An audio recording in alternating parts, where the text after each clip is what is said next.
আজকে আমরা এখন বর্তমানে দাঁড়িয়ে আছি যেখানে গতকাল রাত পর্যন্ত ধোলাইখাল হাট যেটাকে বলে গরুর হাট, সেই স্থানে দাঁড়িয়ে আছি 44-40 এই নাম্বার ওয়ার্ডে। এখানে আমরা এসে যেটি দেখতে পেয়েছি যে সিটি কর্পোরেশনের যে লোডার গাড়িগুলা সেগুলা বর্জ্য ব্যবস্থাপনার কাজে তারা নিয়োজিত রয়েছে এবং অবশ্যই সাময়িক অসুবিধার তো অবশ্যই তৈরি হয়েছে যে এখানে হাট থাকার ফলে।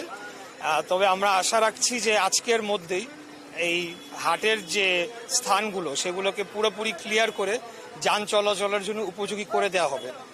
আরেকটা যেটা আমরা আশঙ্কা করছি যে বৃষ্টিপাত হলে সেই ক্ষেত্রে কাজটা কিছুটা বিলম্বিত হতে পারে।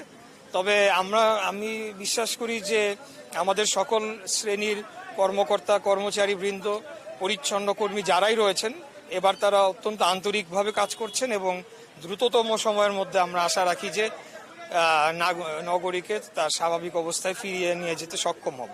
আমার জানা মতে ঢাকা সিটি কর্পোরেশন এরিয়ার ভিতরে যে এরিয়াটা রয়েছে সেই এরিয়ার বর্জ্য ব্যবস্থাপনা সবসময়ই সিটি কর্পোরেশনের ছিল, কোনো সময় স্থানীয় সরকারের বর্জ্য ব্যবস্থাপনা ছিল বলে আমার জানা নেই।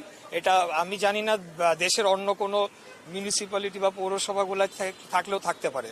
তো আমাদের এখানে ইন্ডিপেন্ডেন্ট একটি বর্জ্য ব্যবস্থাপনা বিভাগ রয়েছে এবং আজকে সম্ভবত 180টি অথবা 200র মতো গাড়ি নিয়োজিত রয়েছে ওয়েস্ট কালেকশন এবং ওয়েস্ট ডিসপোজাল, এই দুইটা ফাংশন তারা আজকে এই ফাংশন দুইটা ফুলফিল করার জন্য এই গাড়িগুলো নিয়োজিত রয়েছে।